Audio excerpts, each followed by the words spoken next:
예, 오늘은 두 번째 시간인데요. 우리 강의 일정대로 진행합니다. 그래서 오늘은 탈산업사회, 다니엘 베일이라는 학자가 미국 학자인데요. 탈산업사회의 특징을 1973년에 쓴 책 서문에서 밝히고 있어요. 책 제목은 여기 보시다시피 The Coming of the Post-Industrial Society. 1976년에 개정판을 냈는데 그 개정판 서문을 번역한 거예요. 여러분들 강의 자료집을 구입하지 않으셨더라고요. 그래서 제가 이제 고민을 해야 하는데 왜냐하면 해당 텍스트를 읽고 오지 않으면 1%도 이해 못해요. 무슨 말인지. 그런데 그렇게 제가 호소를 했는데도 여러분들은 강의 자료집을 구입하지 않았어요.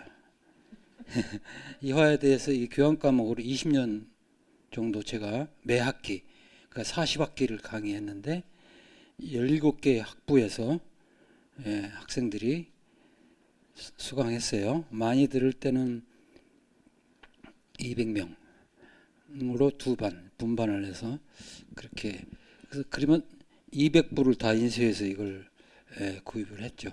여러분들의 자녀들 세대예요.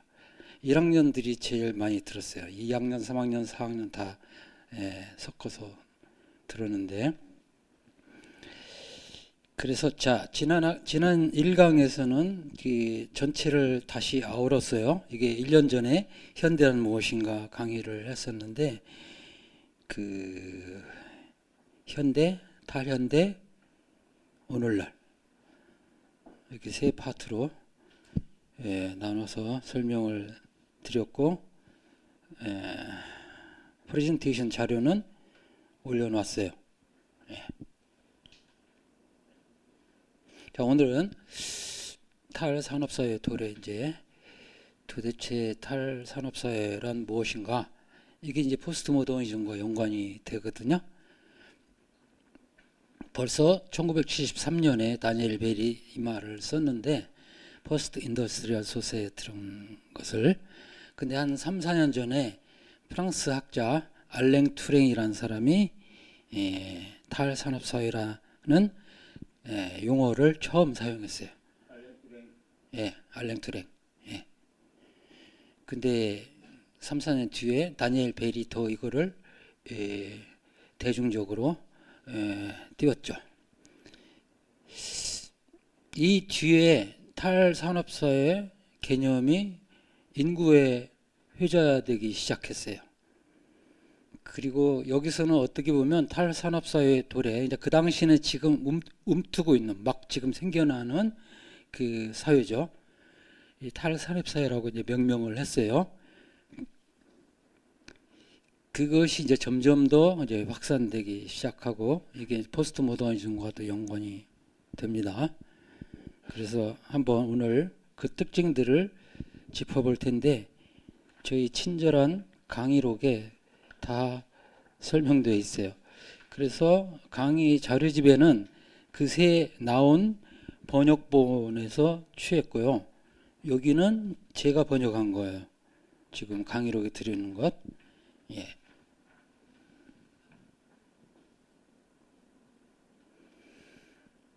일단 탈산업사회 좀 낱말이 생소하죠. 위키피디아를 참조를 했더니 이제 영어로는 포스트 인더스트리얼 소사이어티이고 독일어로도 나와 있고 한데 우리말로는 탈공업사회라고 돼 있어요. 탈공업사회. 인더스트리가 무슨 뜻일까? 자, 우리 1차 산업, 2차 산업, 3차 산업 배웠죠? 지금 4차 산업혁명이라고 하잖아요. 근데 1차 산업을 영어나 독일어로 찾아보니까 인더스트리한 말이 없어요. 1차 섹터라고 불러요. 1차 부문, 농업을 가리키죠. 그 다음에 세컨드 섹터는 제조업, 그죠? 매니팩처링. 3차 산업이 서비스업 여러분들. 그래서 third sector 이런 식으로 되어 있더라고요. 그러면 4차 산업은 뭘까? 여러분들 4차 산업은 뭐죠? AI 맞아요. 예. 인공지능 등 그 정보 IT 이런 것들 바탕으로 하는 사회죠. 사물 인터넷 등등. 그래서 4차 산업혁명이란 말이 많이 이야기 되잖아요. 그죠? 그래서 다시 돌아와서 탈공업사회라고 공식적으로는 돼 있다. 근데 인더스트리가 산업이라는 뜻이기 때문에 그냥 탈산업사회 혹은 포스트가 두 가지 의미가 되어 있죠. 예? 포스트 모더니즘에서도 탈현대라고도 하지만 뭐라고 한다고 또? 포스트는 예, 나중이라는 뜻이니까 후기산업사회, 후기산업사회 이렇게 부릅니다. 후기근대, 후근대, 후기현대라고 하듯이 그래서 포스트를 그런 식으로도 번역을 하고 있습니다. 특징을 한번 볼까요? 이 사람이 어떻게 특징을 다니엘 벨은 이제 보수 농객이에요. 제가 보기에 제 강의는 좀 좌파적이에요. 진보적이고 진보란 말이 적절한지는 모르겠어요. 좌파도 다 망했어요.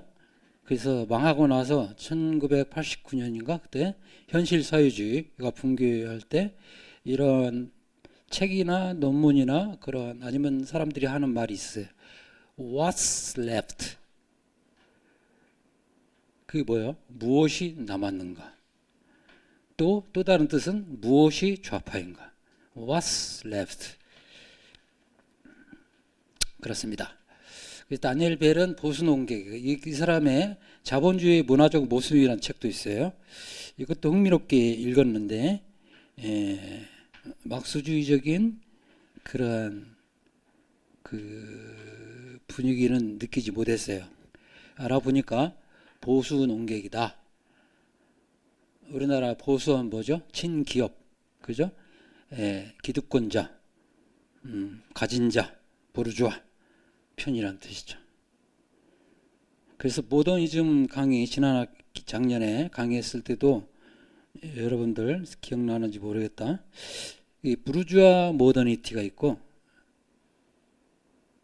우리가 지향해야 할 모더니티가 있어요. 후자의 모더니티는 유리겐 하버마스가 쓴 글, 미완의 기획으로서의 모더니티. 그게 이제 작년 강의록의 앞부분에 그 사전을 제가 사전에서 취해서 설명을 해놨어요. 근데 여러분들이 보기에는 이해가 어려울 수도 있어요. 누구나 봐도 이해가 어려워요. 사전에서는 이게 엑기스를 막 써놨기 때문에 그 전체를 알고 있는 사람은 무슨 말인지 대충 알죠. 하지만 처음 접하는 사람은 사전 정의를 시작하면 전혀 못 알아들어요. 그래서 제가 이제 쉽게 강의해야 할 그런 책무를 느낍니다. 그래서 지난 학기 강의록은 여기서 제공하지 않을 것 같은데 이번 학기가 아니기 때문에. 근데 제가 지난 학기에 뭘 했는지 현대란 무엇인가 첫 시간에 쭉 설명을 했어요. 기억나시나요? 제일 먼저 찰스 디킨스, 그러니까 서구문명사 다음에 찰스 디킨스, 그 다음에 프리드리시 엥겔스의 영국 노동자 계급의 상황 혹은 상태, 그리고 샤를 보들레르의 그 미술평론, 현대적 삶의 화가, 현대 생활의 화가라고 번역되어 있고 거기에 모더니때라는 단어를 처음 사용했다고 했어요. 보들레르가 문학적, 미학적 차원에서. 그 다음에 보들레르를 다룬 발터 베냐민의 보들레르의 몇 가지 모티프에 관하여 아마 지금 글로벌한 차원에서 인문사회과학에서 가장 중요한 담론으로서 모더니티의 담론 하나 꼽으라면 베냐민의 그 에세이를 들어요. 예. 거기에 충격체험, 아우라의 붕괴, 대중, 대도시 중요한 그 모티프들이 다 등장해요. 그러니까 그냥 문학 담론이 아니고 철학, 사회학, 인류학, 심리학 이걸 다 꿰뚫고 있어요. 그 심리학적인 분석이 아주 흥미로워요. 앞부분에 나오는 충격체험 이야기인데요. 충격체험이 규범이 된, 만연하게 된, 그것이 보편화된 시대가 모더니티다. 그 충격체험은 여러 가지 차원에서 등장하는데 문명의 이기에서 여러분들 볼 수 있죠. 그 사진기에 찰칵하는 게 그게 충격이거든요. 순간으로 대상을 영혼으로 고정시킬 수 있는 그런 것들이 예전에는 없었어요. 19세기에 그러한 문명의 이기들이 많이 등장합니다. 그래서 사람들의 지각 체계가 완전히 바뀌게 돼요. 그래서 충격체험 이전에는 뭐였는데 베냐민은 그걸 경험이라고 했습니다. 그 경험은 인더스트리 소사이어티 그러니까 산업화된 사회 이전의 전통적인 사회라고 하죠. 그 당시에 그가 이전 프리모던 시대의 지각 방식을 특징 짓는 개념으로 우리가 광범위하게 사용하는 경험이란 말을 씁니다. 체험으로 그게 대체됩니다. 체험의 본질은 충격 체험이고 그 충격 체험이 극단화된 형태가 센세이션이고 센세이션이 나중에 1960년대 기드보르라는 사람이 스펙타클이라는 말로 쓴 것과 연관이 돼요. 그 다음에는 장 보드리아르가 시뮬라스용이란 말을 썼고 시뮬라크르. 오늘날 저는 페이크 뉴스 시대에 살고 있다고 생각하거든요. 그게 다 연결되는 이야기예요. 그래서 여러분들이 막 여러 개념이 용어가 쏟아져 나오니까 혼란스럽겠지만 어떻게 하겠습니까? 그냥 서당계 3년이면 풍어를 읊는다고 했잖아. 자꾸 듣다 보면 아 그게 그 말이가 또 나오네. 아 저 말 지난번 시간에 했는데. 그래서 점점 이제 각인이 되는 거죠. 자, 보들레르를 다룬 베냐민의 에세이 보들레르의 몇 가지 모티프에 관하여가 모더니티 담론 중에서 제가 지금 하버드 대학이나 예일 대학에 가서 강의해도 그걸 가지고 강의할 수 있어요. 네. 물론 영어로 해야겠죠. 독일어는 제가 충분히 하는데 영어는 서툴러요. 그 다음에 다룬 게 합리화라는 테마로서 막스 베버를 다뤘습니다. 프로테스탄티즘의 윤리와 자본주의 정신. 성공한 자본가들, 기업가들을 조사해 보니까 프로테스탄트들이 많았다. 개신교들이 많았다. 그 중에서 칼뱅교도들 이런 사람들. 그래서 그게 착안해 가지고 종교 사회학적인 연구를 해본 거예요. 그게 뭡니까? 성실, 금욕 이런 현세적 그 금욕주의죠. 이런 것들이 자본주의 정신하고 딱 맞아떨어진다.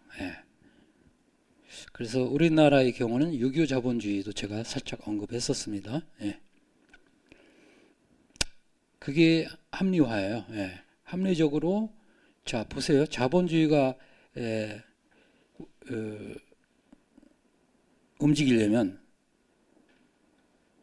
현대도 지금 합리성이거든요. 막스 베버가 한 말이 있어요. 모더니티란 무엇인가? 디스인챈트먼트라 있어요. 탈주술화 과정. 이전에는 주술, 미신, 좀 이게 모호하게 알고 있었던 것들이 과학 기술의 발달에 힘입어서 우리가 투명하게 밝게 알게 됐잖아요. 그래서 그거를 탈주술화 과정이라고 했어요. 그래서 여러분들 어디 가서 탈주술화 하면 아 막스 베버 그 사람이 그 모더니티를 그 단어로 특징 지었지. 달리 말해 합리화 과정이다. 이성으로 다 밝혀낸다 이런 뜻이에요. 좋은 측면이 있죠. 근데 그 합리성이 또 문제를 일으키죠. 왜냐하면 모든 걸 합리성으로 계산할 수 없는 게 인간의 삶이고 인간의 본질인데 그렇습니다. 그래서 그 합리화 과정을 다뤘어요. 그리고 항상 매 꼭지마다 두 개씩 지금 다루잖아요. 또 하나는 찰리 채플린의 영화 모던 타임스. 그것도 합리화 과정이에요. 예? 모던 타임즈에서 그 채플린이 기계에 말려 들어가는 그런 모습 기억나시나요? 예, 그런 모습이 뭐냐면 인간이 기계를 이용하는 게 아니라 거꾸로 기계가 인간을 이용하는, 예, 그러니까 자본주의적 합리성을 위해서 인간은 그냥 소모품이 되어버리는 그러한 역설적인 상황을 코믹한 터치로 그린 영화입니다. 1930년대에 나온 모던 타임스. 예. 그거 이제 합리성의 주제고, 그 다음에 주제로는 소유와 물화를 다뤘습니다. 거기서는 프란츠 카프카의 변신이라는 작품을 다뤘고요. 그 소유의 근원을 파헤친 칼 마르크스의 소유된 노동을 이론서로서 또 다뤘습니다. 그 다음에 새로움의 충격. 새로움의 충격에서 특히 이제 미술 분야에서 나타난 그 모더니즘, 이거를 로버트 휴즈라는 그 미술사가가 다룬 새로움의 충격 이란 책에서 기계의 천국을 다뤘습니다. 거기서 입체파부터 시작해서 쭉 현대 모더니즘의 예술 사주들을 이게 훑어가면서 거기서도 살짝 탈현대, 그러니까 포스트 모더니즘에 대해서 이 비판적인 지적을 하고 있어요.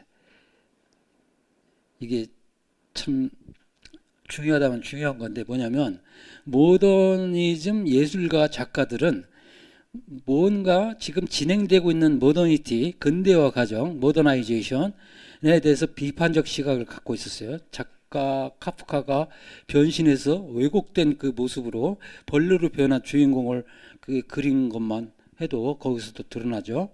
그래서 예술가들은 다는 아니지만 대부분은 자기가 살고 있는 지금 모더나이즈 되고 있는 이 시대 정신에 대해서 비판적 거리를 두고 그거를 풍자하고 그랬습니다. 그 문학 작품 중에 하나가 바로 카프카의 변신이라는 작품이고, 칼 막스는 그걸 벌써 그로부터 한 70년 전에 썼죠. 소외된 노동, 모든 인간의 소외의 근원에 경제적 소외가 있다.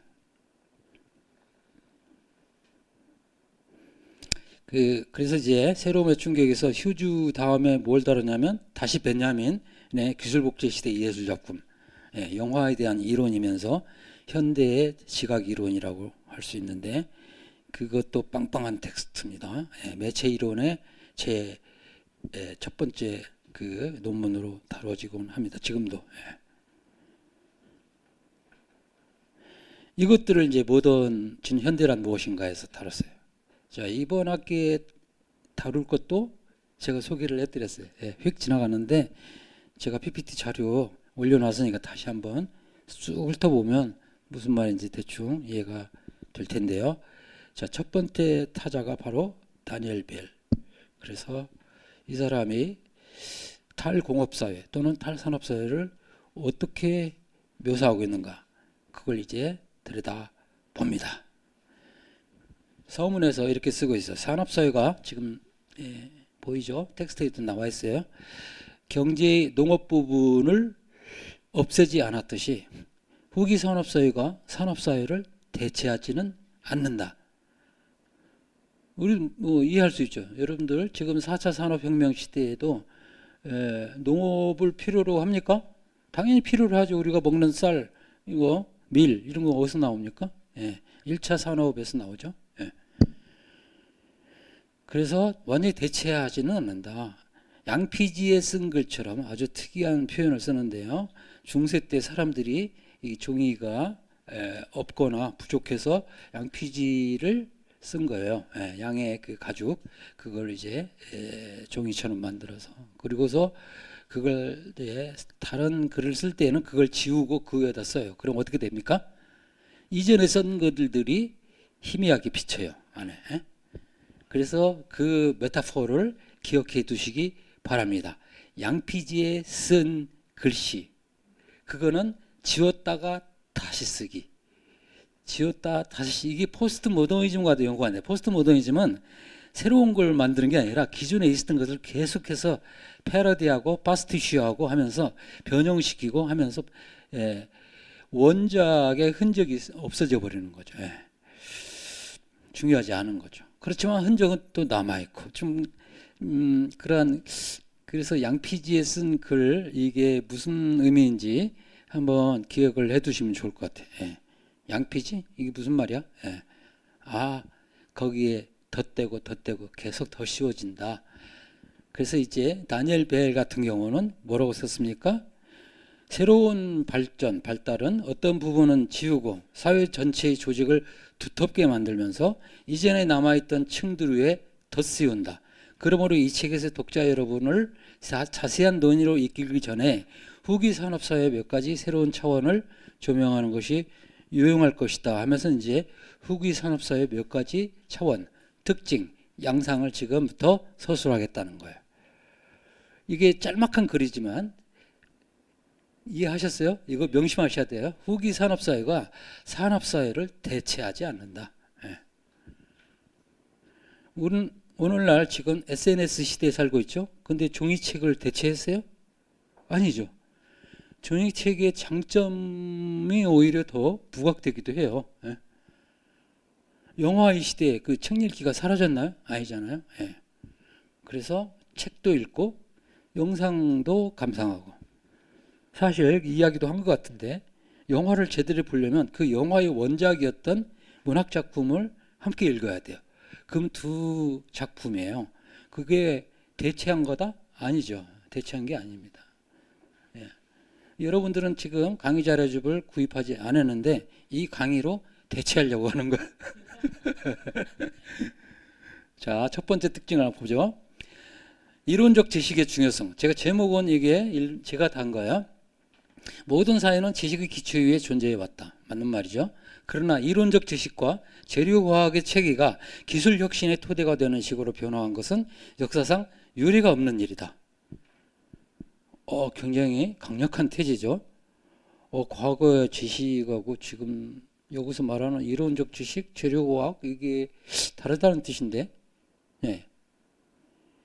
우리는 이러한 점을 무엇보다 과학 기반 산업들, 예를 들면 컴퓨터, 전자공학, 광학, 중합체에서 볼 수 있는데, 이 산업들이 지난 세기 마지막 3분의 1을 특징 짓는다.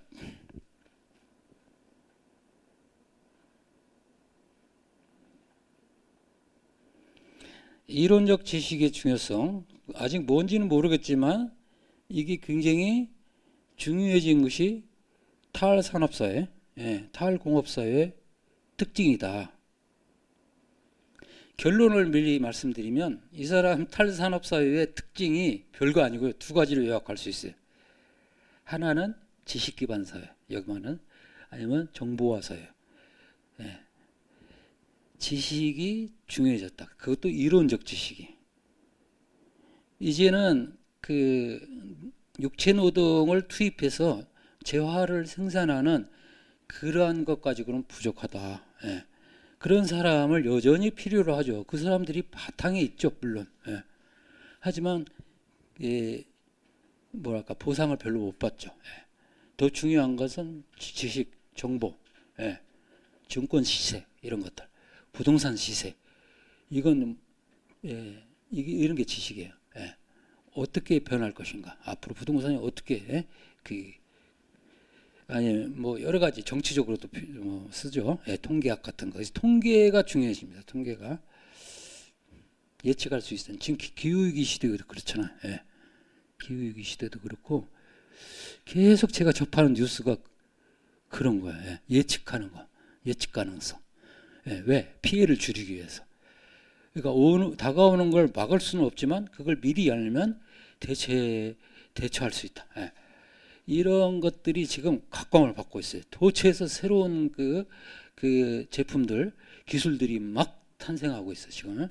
저도 놀라요. 깜짝깜짝 놀라는데, 그런 것들을 여러분들은 날마다 접할 겁니다.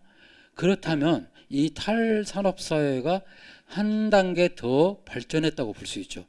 어쨌든 다니엘 벨이 1970년대 초반에 이런 사회로 변해갈 것이다 하고 지금 예측하는 거거든요. 진단하고 있는데 그게 그냥 3, 40년 앞서서 예언을 한 거예요. 다 빠져떨어진 거예요. 지금은 이것들이 우리의 이제 그냥 일상이 됐기 때문에 이미 다 아는 거라고 생각하지만 이 당시에는 이런 걸 예측한다는 것은 대단한 그 안목이죠. 그래서 이론적 지식 기반 사회. 그게 한 가지 특징이고 두 번째 특징은 결론을 제가 지금 말씀드린다 해서 서비스업의 증가예요. 서비스업. 그러니까 2차 산업 뭐죠? 그 재화를 생산하는 매뉴팩처링 제조업 기반이 아니라 이제 서비스업이 팽창하게 되는데 그게 많은 부를 가치를 이제 생산하게 된다는 거죠. 그렇지만 제조업이 사라졌습니까? 아니죠. 제조업은 여전한데 서비스업 3차 산업이 더 많은 가치를 창출하게 돼. 이제 졸아도 돼요, 여러분들. 두 가지 특징을 제가 짚었어요. 하나는 지식이 중요하다. 지식 기반 사회, 정보화 사회 이런 말로 표현합니다. 또 하나는 서비스 산업, 3차 산업이 중요해진다. 자, 오늘날 시대에 이제 한 단계 더 발전했어요. 4차 산업혁명 시대라 했잖아. 그렇다면 정보가 더 중요해졌다는 거죠. 이제 지식, 정보 다 비슷한 맥락의 말인데요. 그래서 더 중요해진 거죠. 이제 서비스업은 뭘로 발전하나? 이제 맞춤형 서비스가 되겠죠. 돌봄이라든지 돌봄 노동이나 여러분들 외출 중에서도 집에서는 다 지금 인터넷으로 그 컴퓨터로 돌아가고 있어요. 그러면 밥을 밖에서 지금 외출 중에 취사를 누를 수 있고요. 그다음 환기를 시킬 수 있고, 에어컨을 틀어놓고 이제 그 온도를 또 맞출 수 있고요.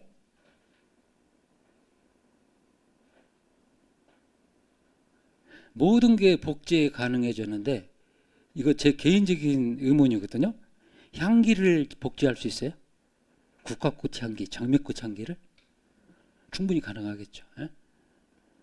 이 향기까지 지금 재생시키는 거예요. 소리 재생 다 가능합니다.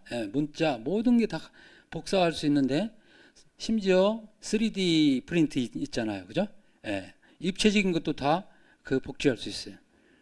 그래서 나는 옛날부터 이게 향기, 냄새를 생각했어요. 그거를 어떻게 재생할 수 있을까? 향수는 있는데 인위적인 거죠.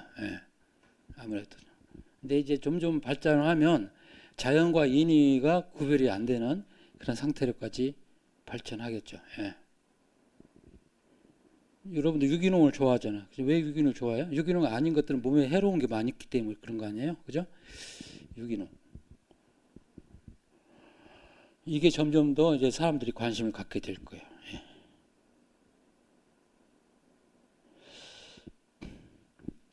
자, 그 다음 특징 2번으로 봅시다. 새로운 지적 기술의 창조. 이건 또 일본 특징하고 연결되네. 계속 지금 지식 이야기네요.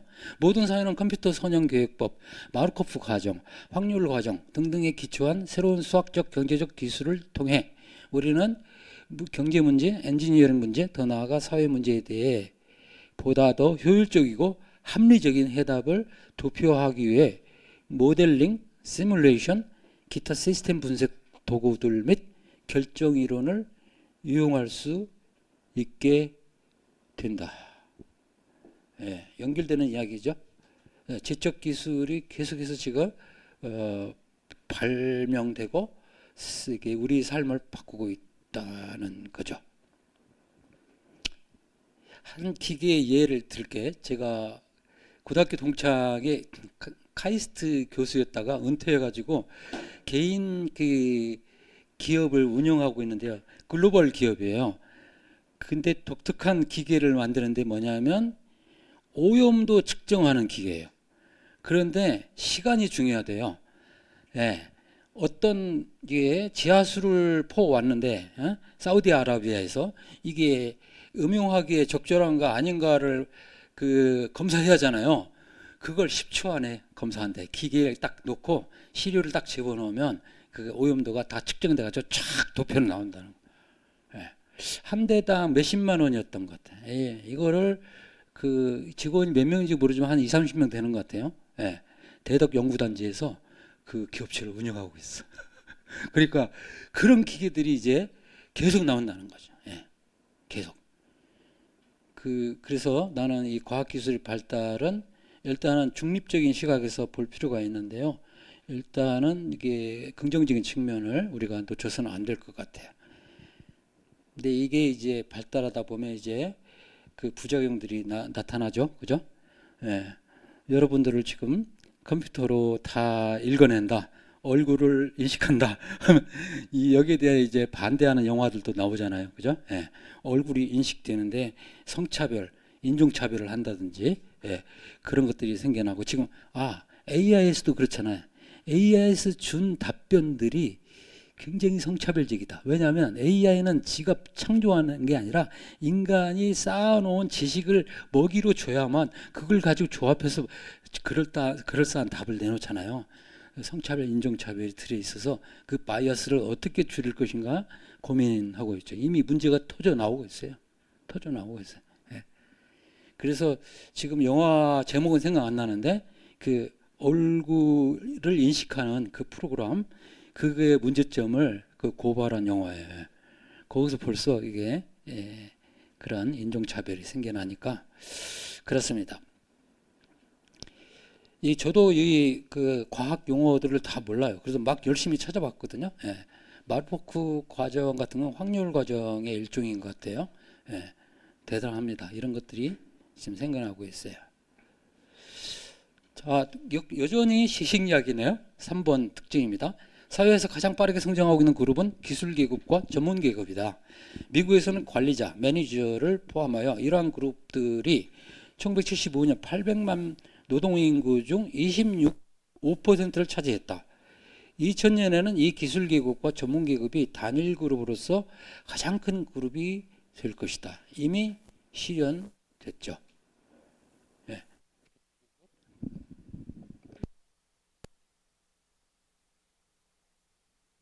전문계급이 사회를 이끌고 있습니다.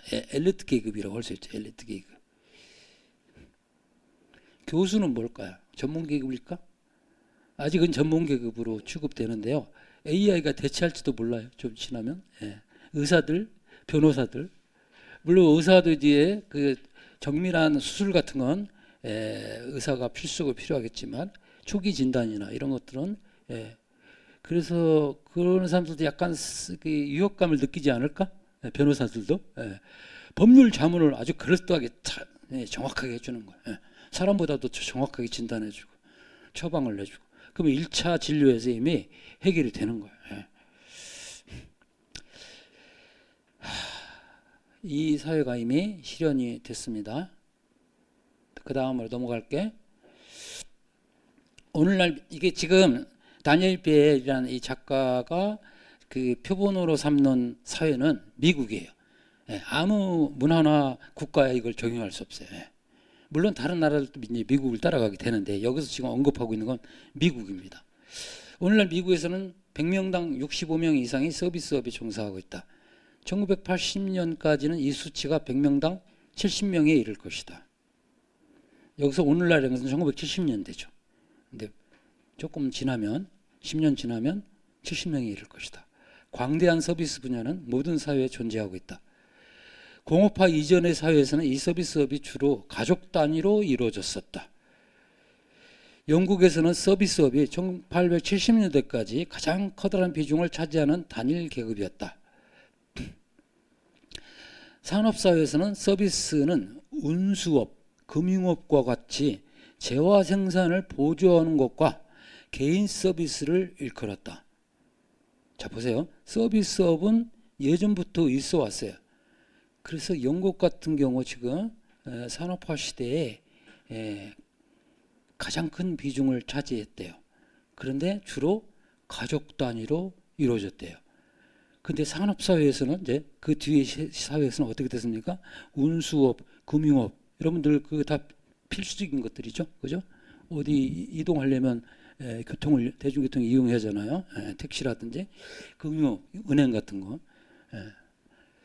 근데 이것이 이제 이 재화 생산을 보조하는 이러한 것들과 그 다음에 개인 서비스, 미용, 음식점, 여기 두 개만 들었는데 이것뿐입니까? 수백 가지가 있죠. 예? 예? 카운셀링, 뭐 안마, 뭐 모든 것들 사람이 해주는 거, 이런 것들을 이제 일컫게 되었다. 그러나 이제 후기 산업사회에서는 교육, 건강, 사회적 서비스와 같은 인간 서비스업과 조사, 평가, 컴퓨터 및 시스템 분석 같은 전문적 기술적 서비스업이 새로운 서비스업으로 부상한다. 네.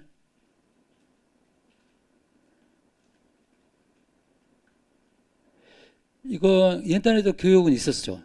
근데 지금의 교육 시스템이 옛날과 다른 점이 뭘까? 지금 맞춤형으로 많이 되어가고 있고 여러 가지 카운셀링도 하고요. 그죠? 그런 것들이 점점 그러니까 교육이 이게 분야가 넓어지는 거죠.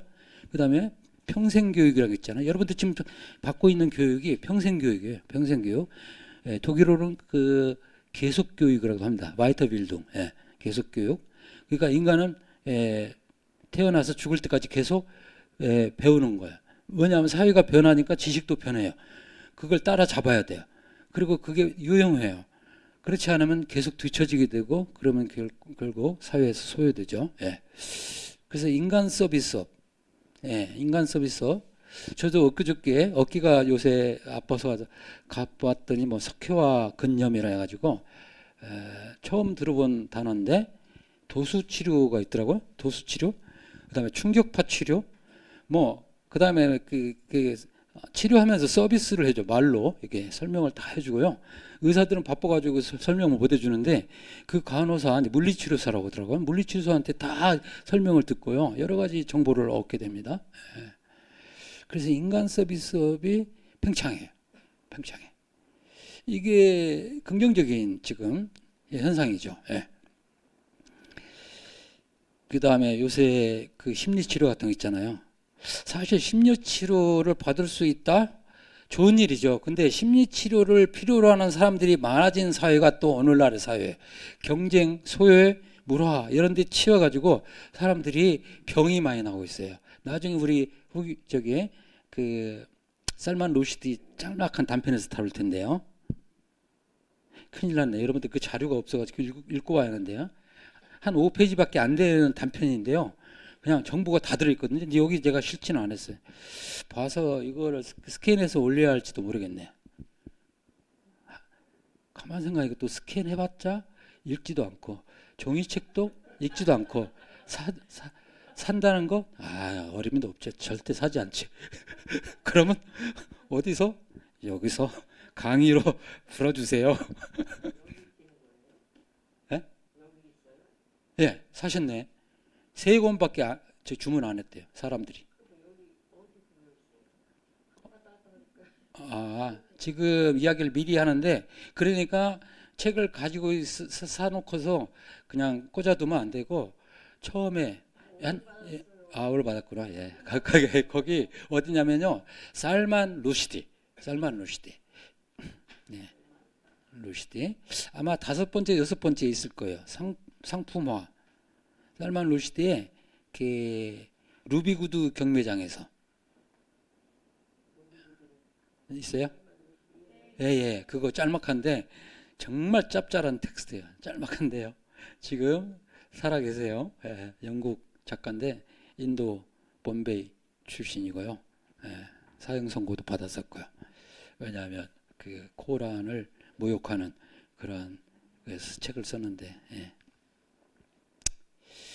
그렇습니다. 그래서 인간 서비스업, 전문 서비스업 이렇게 팽창해요. 이런 서비스들의 팽창은 경제 성장을 억압하는 요인으로 작용하게 되고 지속적인 인플레이션의 한 원인이 된다. 이게 무슨 말이지? 하고 제가 질문을 했어요. My point of view. 서비스 팽창이 왜 인플레이션을 유발할까? 한번 대답을 해보세요. 지금까지 서비스업이 좀 긍정적인 의미로 지금 계속 이야기한 것 같은데 갑자기 이게 너무 비대해지면 문제가 된다면서 인플레이션을 유발한대.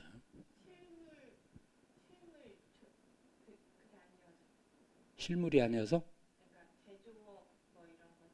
왜? 아닌데 여기 이제 인간 서비스업이 등등. 하지만 그것도 필요하니까 지금 하는 거 아니에요. 예. 꼭 재화 형태로가 아니더라도 이게 필요하기 때문에 이걸 3차 산업이 지금 확산되는 거 아닙니까? 저도 모르겠어요. 근데 제가 추측을 해볼게요. 우리 동네에 부동산 소개업소가 제가 보기에는 한 4분의 1, 5분의 1로 줄여도 되는데 XX 부동산, 공공부동산, 무슨 부동산 쫙 있어요. 예. 옥빈마을 그 14단지 아래 왜 이렇게 그 부동산 소기업이 많지? 예.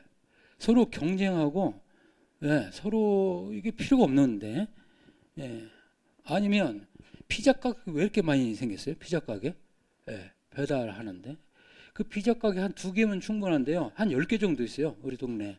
그러니까 끊임없이 죽어가고 또 생기고 죽어가고 생기고 이거는 어떻게 해결해야 하는지 모르겠는데 어쨌든 그런 것을 저는 문제라고 생각해요. 경제적으로 합리적이지 못해요. 제조업으로 일단은 신경을 쓰고 투자하고 서비스업은 필요한 부분만 쓰면 되는데 서비스업으로 너무 몰리고 제조업은 이렇게 비어가는 제가 이제 경제학자가 아니기 때문에 그건 여러분들이 더 잘 알 수도 있는데요. 한번 고민을 해보세요. 이 사람은 경제 성장을 억압한다 했어요. 서비스업이 너무 비대해지면 경제 성장이 억압되고 인플레이션이 생겨난다는 거예요. 그 다음 특징, 노동의 성격 변화. 산업화 이전의 사회에서 삶이란 인간이 대개는 소규모의 그룹을 이루어 생활하고 자연의 변화에 순응하며 그들의 식량을 토양, 물, 숲으로부터 채취해내는 자연에 대한 게임이었다. 자연과 벌이는 게임이었어요. 산업사회에서는 이제 삶이란 가공된 자연에 대한 게임이었다. 그러니까 산업화 이전의 자연에 대한 게임이다. 그러면 농사 짓고 아니면 수렵, 채취 이런 것들 떠올리시면 됩니다. 근데 가공된 자연에 대한 게임, 산업사회에서는 이제 그 가공된 것을 또 가공하거나 원료를 가지고 그래서 가공된 자연이 가공되면 그렇죠. 그게 2차 산업에서 주로 이루어지죠. 그곳에서 인간은 재화와 물품을 생산해내면서 기계에 의해 위축된다. 아까 내가 찰리 채플린의 모던 타임스 이야기했죠. 그걸 떠올리시면 돼요. 기계에서 이제 밀려나게 돼요. 여기 기계에서 위축된다고 했는데 예를 들어 일자리를 뺄게요. 오늘날도 실험 문제의 가장 큰 원인은 저는 자동화라고 봐요. 오토메이션. 기계가 대체해요. 그럼 앞으로 AI 시대는 더 심해지겠네? 더욱 심해지는 측면이 있지만 새로운 직업들도 생겨나죠. AI를 활용해가지고 초기 진단을 해준다든지 무슨 기후 위축 해준다든지 이게 어느 집에서 이 미세먼지 농도가 얼마나 되는지 그걸 측정해주는 사람이 막 돌아다녀요. 그거 전에 없었던 직업이에요. 그러니까 걱정하지 마세요. 새로운 직업이 끊임없이 생겨나요. 그리고 옛날 직업들은 이제 대체적인 마치 우리 뇌세포가 끊임없이 죽어가면서 끊임없이 생성되듯이 여러분들 뇌세포를 생성시키는 중요한 요인 중에 하나가 지금 책 읽기고 강의 듣기예요. 그러니까 지금 여러분들 뇌세포는 지금 깨어나고 있어요. 생겨나고 있어요. 운동 이거 중요해요. 그러니까 운동을 중단하잖아요. 그럼 뇌세포는 죽어가면 해. 새로 생겨나지 않고. 너무 간단한 단순한 이야기입니다. 우리 피도 그래요. 몇 개월에 한 번씩 피 전체가 물갈이 된대요. 전부 피가리가. 그러니까 계속 우리는 이러한 신진대사라고 하죠. 신진대사 시스템 안에 들어와 있어요. 거기에 맞춰, 그러니까 환경에 적응하면서, 하지만 보다 좋은 환경 속에서, 그렇죠? 미세먼지 속에서 캑캑거리면서 수명을 단축시킬 필요는 없잖아요. 그래서 저는 한국을 떠날 생각도 하는데 다른 장점이 있어가지고 지금 고민, 돈도 없고 그래서 못 떠납니다. 근데 그런 것도 생각을 해봐야 돼. 예. 그래서 산업사회에서는 가공된 자연에 대한 게임이었다. 그러면 탈산업사회에서는 어떤 일이 일어날까? 후기산업사회, 탈산업사회에서 노동이란 사람들 간의 게임이다. 관료와 시민, 의사와 환자, 교사와 학생, 조사그룹, 사무그룹, 서비스그룹 간의 게임이다. 따라서 노동의 경험과 일상적인 일에서 자연도 배제되고 인공물도 배제되며 인간은 함께 어떻게 살아갈지 배우지 않으면 안 된다. 인간 사회 역사에서 이는 완전히 새로운 현상이며 미중 이후 전에 없었던 상태이다.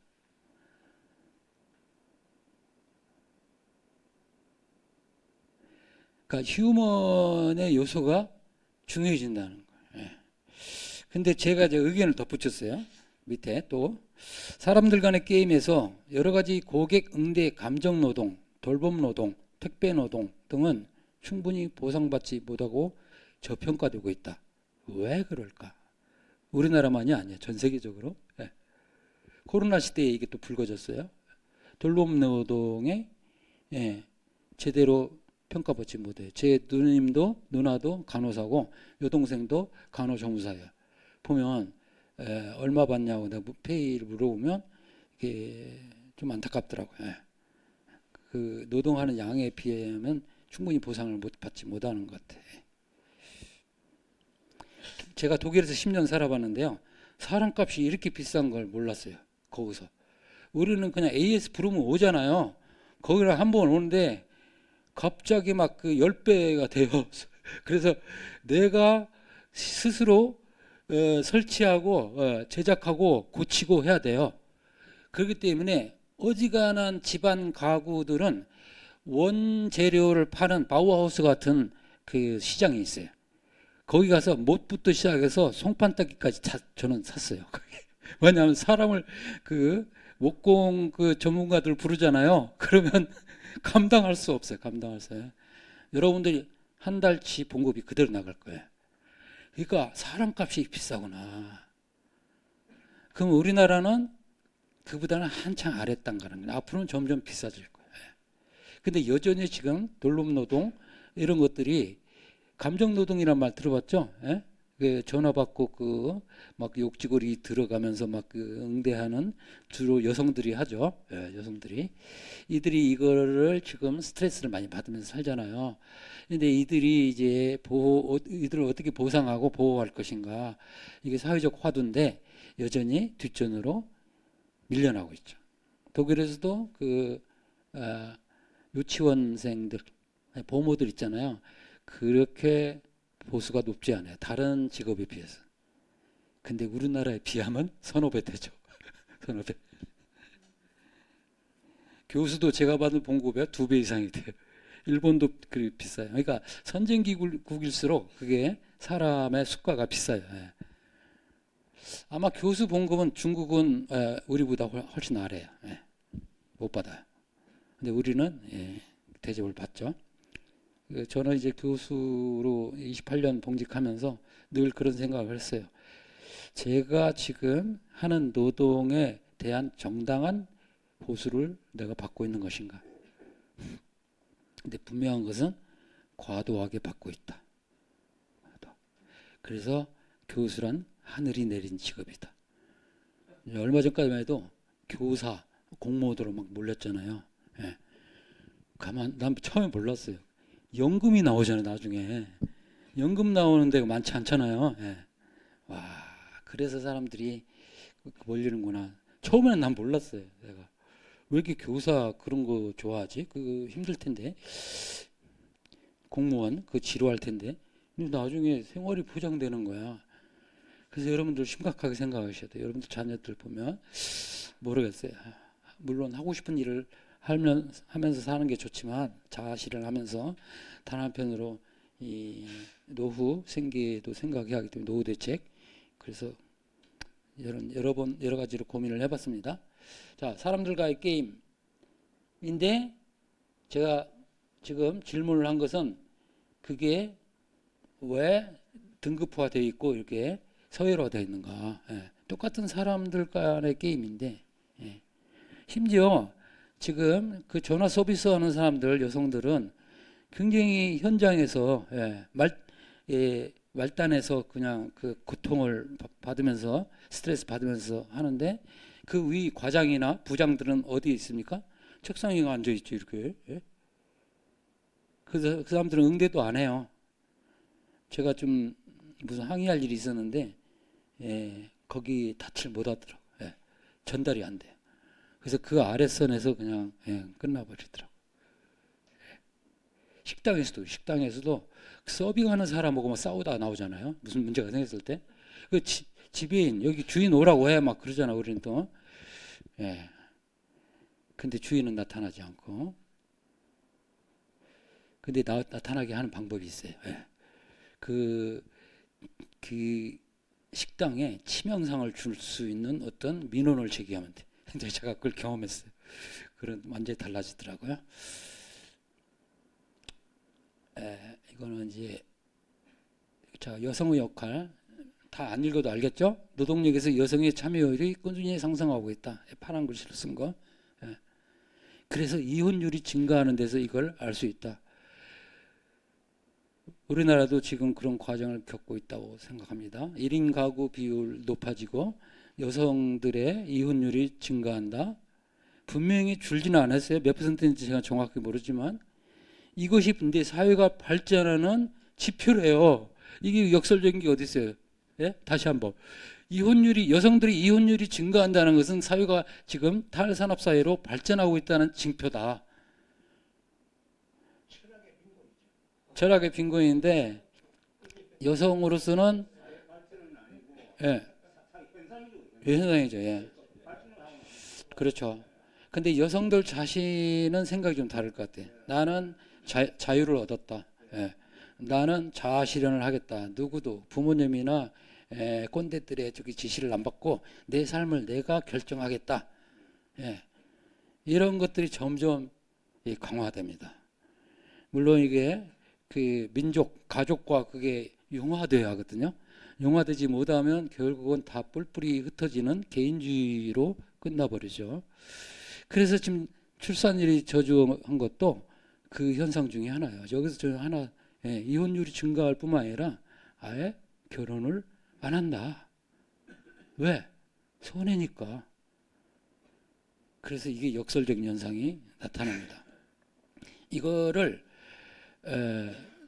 긍정적인 방향으로 통합하는 게 과제예요. 근데 제 말 이 발언조차도 여성주의자들이 들으면 너도 절반쯤은 꼰대구나. 그러니까 건강하게 만든다고? 그런 게 어딨어. 그렇게 대답을 할 겁니다. 그 다음에 이상적인 상황으로서의 과학, 이것도 다 읽지 않겠는데 과학이 중요해진다. 지금 1, 2, 3번에서 했던 지식기반서에 그걸 떠올리시면 됩니다. 과학이 기술뿐만 아니라 군사, 사회공학, 사회적 요구 등과 때려야 뗄 수 없이 결합하게 된다. 사실 과학의 발달의 역사를 보면 기술도 그렇고요. 전부 사회적 요구와 상호작용 속에서 발달했어요.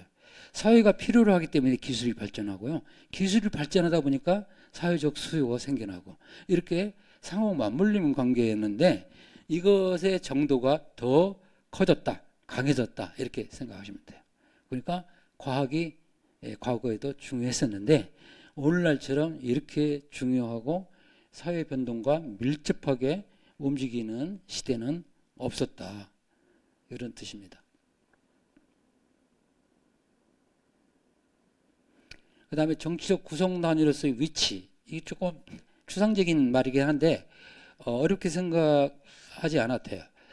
자, 수평적 사회, 지금까지 수평적 사회에서 구성 단위로서 계급이나 계층이 중요했다. 그런데 지금 탈산업 사회에서는 수직적 지위로서의 위치, 사이터스가 중요해진다. 이게 무슨 말인가? 수직적 지위로서 위치라니? 그걸 이제 설명을 해놨는데 아래 과학적 위치, 테크놀로지적 위치, 즉 공학, 경제학, 의학과 같은 응용기술, 그 다음에 행정적 위치, 문화적 위치가 바로 그것들이다. 이게 무슨 말이냐면요. 네, 이제는 그 넓게 보는 계급이나 계층이 중요한 게 아니라 이 분야별 위치가 중요하다는 거예요. 그래서 과학적 위치, 과학자들 가리키죠. 연구 집단. 그 다음에 테크놀로지는 지금 공학, 경제학, 의학 등 응용 기술이에요. 그 다음에 행정적 위치는 지금 관리하는 그러니까 그 정부 차원이죠. 어드미니스트레이션이 필요하잖아요. 그 다음에 문화적 위치. 이런 것들이 중요한데 저는 여기서 궁금한 게 지금 계급과 계층을 수평사회라고 했고요. 지금 위치로 지금 이동을 했잖아요. 이걸 수직적 지위라고 한 것이 오히려 반대가 아닌가 생각을 했는데 다른 한편 생각하면 잘 보세요. 계급이나 계층은 그 자체 내에서는 수평적이에요. 무슨 일을 하든 뭐 운수업을 하든 식당을 하든 자영업을 하든 다 그게 똑같은 계층에 노동하는 계층. 물론 그 위에 관리자, 식당 주인, 매니저 이런 지배인 이들은 또 한 단계 위죠. 그렇게 보면 수직적인 위치지만 같은 계층 내에서는 수평적으로 연결되는데 반해서 탈산업 사회에서는 이 과학자냐 아니면 테크놀로지를 지금 이용하느냐 행정가냐 이게 문화 전문가냐에 따라서 이것들이 그 달라진다는 건데 이게 왜 꼭 그 수직적 위치라고 했는지는 잘 모르겠지만 그 지금 각 위치 안에서 수직적 배열이 이루어지는 행정적 그 위치도 보면 위에 부장이 있고 과장이 있고 사원이 있고 이런 식으로 그 안에서의 위기가 세워진다. 이런 뜻으로도 저는 해석할 수 있다고 봅니다. 그렇게도 보고, 그건 기본이고요. 하청업에서 일하는 사람이 똑같은 일을 하는데도, 그러니까 그 비정규직은 정규직이 되려고 노력하잖아요. 그 임금 격차도 있고 여러 가지로 격차가 있잖아요. 그 다음에 정치적 구성 단위로서의 위치. 이 지금 사이터스가 또 제도별 위치를 분류한다면 경제적 기업체에서 일하느냐, 정부 기관에서 일하느냐, 대학 및 연구기관에서 일하느냐, 아니면 사회단체, 예를 들어 병원, 사회복지센터 등에서 일하느냐. 그 다음에 다섯 번째 제도를 이 사람이 군대라고 들었어요. 군대는 사라지지 않는가 봐. 다섯 개의 큰 덩어리로 사회의 제도별로 위치를 나눴습니다. 그래서 내가 주장하는 바는 주요 이해관계의 갈등이 이 위치 그룹들 사이에서 생겨날 것이고 이 위치들과의 연계관계는 사회 내에서 새로운 전문 그룹들이 어떤 통일된 계급으로 조직되는 것을 막을 수 있을 만큼 충분히 강력한 결합력을 지닐 것이다 라는 점이다. 여기서 이제 정치적 구성 단위라고 했지만 어쨌든 전문가 그룹이 중요해진다. 그럼 아까 지식 기반 사회하고도 연결되는 이야기 같아요. 전문가 그룹이 중요해져요. 그렇죠? 여기 사회단체가 있는데 병원에서 일하는 간호사, 전문의, 의사 이 사람들을 대체할 사람이 없어요. 이 사람들은 어떻게 행정가가 대체합니까? 아니면 교사가 대체해요? 안 되죠. 그 안에서 그들은 하나의 단단한 그 단체, 그룹을 형성하죠. 그래서 나는 이게 사회의 전문화 과정하고 연결되는 것 같아. 그러니까 지식 기반 사회하고도 연결되고. 그렇습니다. 곧 끝납니다. 조금만 참으세요. 그 다음에 능력 위주 사회. 옛날에는 부나 문화적 우위를 지배할 수 있지만, 그러니까 재산이나 상속이 중요했어요. 옛날에는. 근데 지금은 교육이나 기술적 능력을 더 가치 있게 평가하는 사회가 될 것이다. 그래서 실적주의가 중요해지죠. 실적주의, 능력위주의 사회. 예. 실적주의 문제가 핵심적인 규범적 문제가 된다는 것은 그에 따라 불가피해진다. 나는 실적주의 성격을 이제 정의할 것이고, 공정한 실적주의라는 생각 혹은 성취도가 높은 사람이 동료들로부터 존경을 받으며 승진해야 한다는 생각을 지지한다. 저도 지지합니다. 여러분들도 지지할 거예요. 예. 그런데 현실은 좀 다르잖아요. 그래서 제가 여기 또 딴지를 걸었어요. 과연 그럴까? 존재와 당위. 이건 철학에서 쓰는 말인데요. 리얼리티, 현실. 그 다음에 당위는 그렇게 돼야만 한다. 예. 마땅히 돼야 하는 이상이라고 볼 수 있죠. 이 괴리가 아닐까. 왜냐하면 능력 위주 사회가 실현된다면 왜 금수저, 흙수저 이야기를 해? 부와 빈곤의 대물림 이야기는 왜 해? 그게 지배하고 있기 때문이죠. 그렇다면 능력 위주 사회로 지금 진단하고 있는 다니엘 벨의 지금 그 예견은 하나의 이상일 뿐 이렇게 되지 못했다는 뜻이에요. 이 방향으로 나가야 하는데, 예? 실적주의로 나가야 하는데 실적주의가 아니라 신분주의가 지금 예, 지배하고 있다는 거예요. 예, 누구 아들이냐, 예, 어디 사느냐, 뭐 이런 것들. 예. 그럼 우리나라 사회는 당연히 모던, 포스트 모던, 더 이전으로 전통 사회, 프리 모던, 혼재된 사회죠. 혼재된 사회인데, 예, 그러니까 어느 하나로 평가할 수 없어요. 그다음에 가난의 종말, 이 사람은 물음표를 달았어요. 그래서 재화의 부족, 재화를 두고 이제 제한된 재화를 두고 벌이는 싸움이었어요. 경쟁이었어요. 그래서 경쟁이 필수적이었어요. 오늘날도 마찬가지죠. 근데 사회주의자들은 사회주의 사회가 이제 실현되면 모든 사람의 수요가 충족되기 때문에 공정한 분배를 위한 규범적 법칙을 채택할 필요가 없다고 말했다. 이런 관점에서 공산주의 정의는 경제 논리 철폐 혹은 철학의 물질적 구체화였다. 하지만 다니엘 벨은 여기서 솔직해지고 있네요. 빈곤은 사라질 것인가? 사회주의 사회가 실현된다 할지라도 사라지지 않는다. 그래서 빈곤은 언제나 존재할 것이다. 그래서 이제 부족한 자원의 문제뿐만 아니라 후기 산업사회에서는 새로운 빈곤이 일어난다. 그게 바로 정보와 시간의 빈곤이다. 근데 정보와 사회에서는 정보, 지식이 바로 가치를 만들기 때문에 그게 또 다른 재화거든요. 그러니까 하나만 한 이야기죠. 예. 그래서 이제 결론은 뭐냐면 정보와 사회가 되면 부와 빈곤의 문제, 이런 양극화 문제가 해소될 것인가? 아니다 하는 거죠. 아니다. 그걸 소유하고 있는 사람과 그렇지 못한 사람의 그 격차가 커진다. 불평등.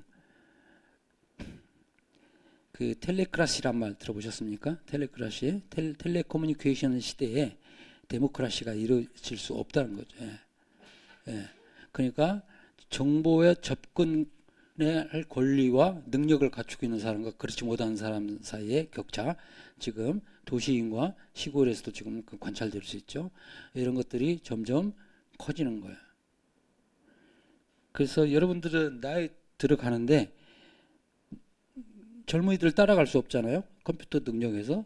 하지만 필수적인 것은 어느 정도 따라갈 수 있어요. 정부에서 무료로 하는 프로그램들 많이 있어요. 그런 것도 찾아다니면서 배우셔야 돼. 그래서 어느 정도는 알아야 돼요. 근데 그거를 아예 난 못해. 난 컴퓨터 못해. 이렇게 되면 나중에는 스스로 소외시키게 돼. 예. 그래서 이거는 어쩔 수 없는 것 같아. 그래서 저도 필요한 만큼만 지금 이거를 지식을 얻고 있는데요. 예를 들어 지금 비트코인 저는 알 필요가 없고 알고 싶지 않고, 근데 언젠가 제가 필요할 때가 되면 그때 가서 이제 부딪혀 가지고 배우게 되겠죠. 어쨌든 배우려는 자세는 중요해요. 여러분들 배우려는 자세가 중요하고 여러분들 자신의 건강을 위해서도 중요합니다. 그래서 이제 정보와 시간의 빈곤화 문제가 지금 해결이 안 된다는 거죠. 그래서 불가피하게 이제 이 문제가 잔류하는데 심지어는 인간이 여가 시간을 배치하는 데서도 호모 이코노미쿠스 경제적 인간이 되는 잔인한 형태로 남아있게 된다. 이건 길게 설명하지 않아도 여러분들 이해할 수 있을 것 같은데요. 우리 여행을 하거나 할 때, 먼 거리 여행, 미국 여행, 유럽 여행 갈 때 가족끼리 찢어지는 경우 많이 봤잖아요. 예. 이게 양보를 못 해요. 예. 여가 시간에 있어서. 예. 그 다음에 무슨 스터디 시간을 정하는데 저도 굉장히 힘들어요. 예. 학생들이 4명밖에 안 되는데 4명이 좀 시간이 전부 달라. 예. 절대 양보 안 해, 절대. 그러면 내가 속으로 생각하지. 아, 그만두자. 아, 스터디고 뭐고. 아. 그러니까 스터디를 그냥 이게 덤으로 하는 걸로 생각하는 거야. 덤으로. 그래서 호모 이코노미쿠스가 지금 여가 시간에도 작용한다. 그다음에 정보의 경제학. 이제는 협력적인 이게 마지막이거든요. 이 11번 태제가 정보는 원래 사적인 것이 아니라 집단적 성격의 재화다. 이렇게 썼어요.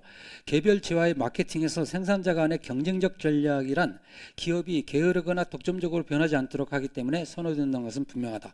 하지만 지식에서 최상의 사회적 투자를 위해서 우리는 사회에서 지식의 사용과 확산을 증가시키기 위해 협력적 코오퍼레이션 하는 전략을 따라야 한다.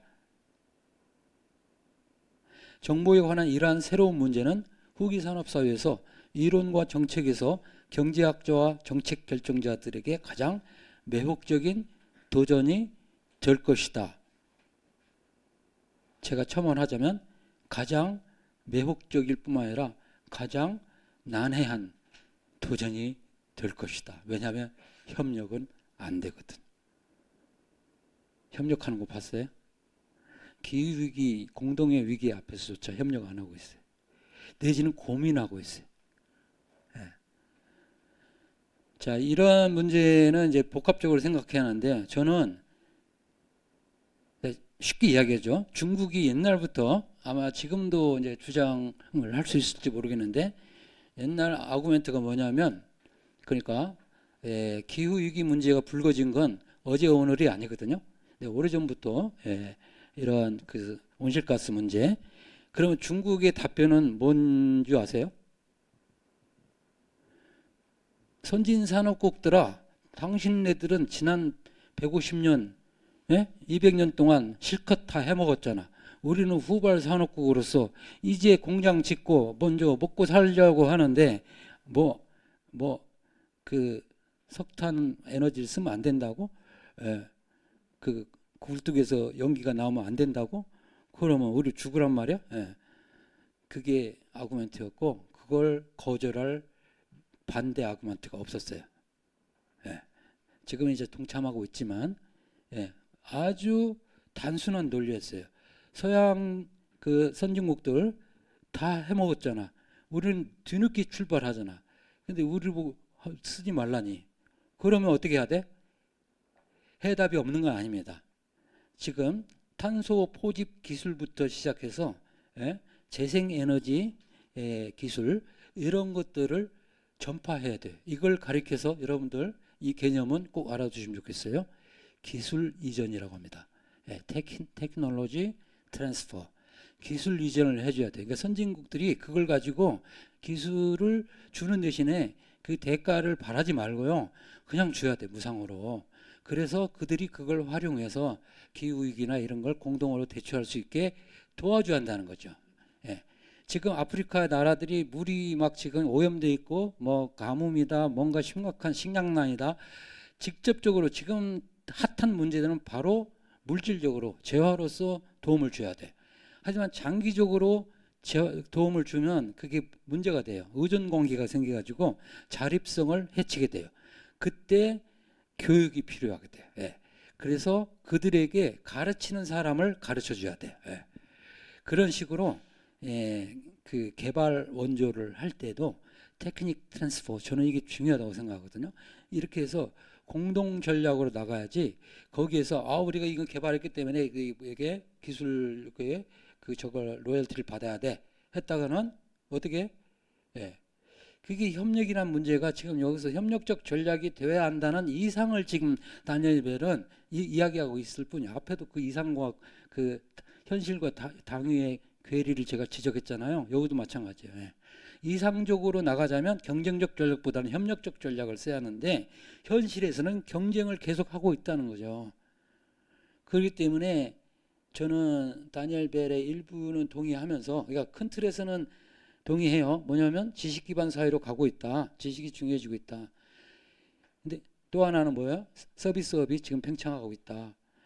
다 지금 현상인데 지식 기반 사회도 아까 나왔죠? 예, 정보에서 소외되는 사람을 어떻게 할 것인가? 예, 이런 과제가 지금 남아 있는 거야. 이것도 지금 경쟁이 지금 기본적인 시장 경제의 원칙인데 이게 경쟁이 서로 죽이는, 협력을 하면 훨씬 비용을 줄일 수 있고 훨씬 빨리 목표에 도달할 수 있는데도 불구하고 자유시장 논리를 말하거든요. 그래서 여러분들 자유란 말 쓰는 사람들 조심하세요. 자유주의는 뭐냐면 경쟁 원리거든요. 예. 일견 타당해 보이는데 경쟁 논리가 사람을 죽이는 거예요. 왜냐하면 협력을 해서 훨씬 더 자원을, 그러니까 인적 자원을 골고루 효율적으로 배분할 수 있는데도 불구하고 똑같은 걸 개발하는데 똑같은 그 에너지를 여러 나라에서, 여러 기업체에서 쓴다는 것은 낭비가 아닙니까? 이거를 해결을 못 하는데 우리는 시장 자유주의를 그냥 칭송하고 있어요. 예? 이 역할을 누가 해야 하냐면 정부가 해야 돼요. 정부가 이걸 조정을 해줘야 돼요. 그러면 정부가 개입하면 어떻게 돼?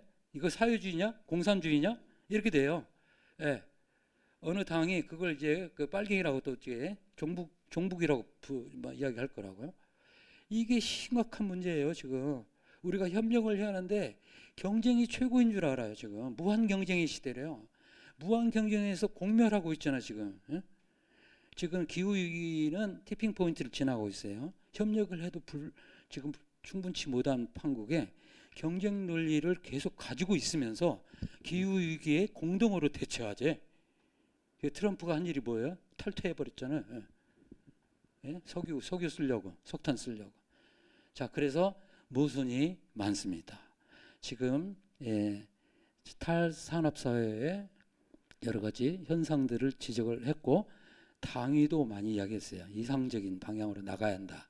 하지만 현실에서는 지금 피비린내 나는 전쟁을 하고 있어요. 예? 경쟁을 하고 있고 이거를 어떻게 조정할 것인가. 이거는 개인과 정부의 공동으로 주어진 과제입니다. 저는 개인적으로 하나만 들자면 사회적 기업을 지원해요. 그래도 내 물건을 사더라도 사회적 기업에서 만든 거. 예.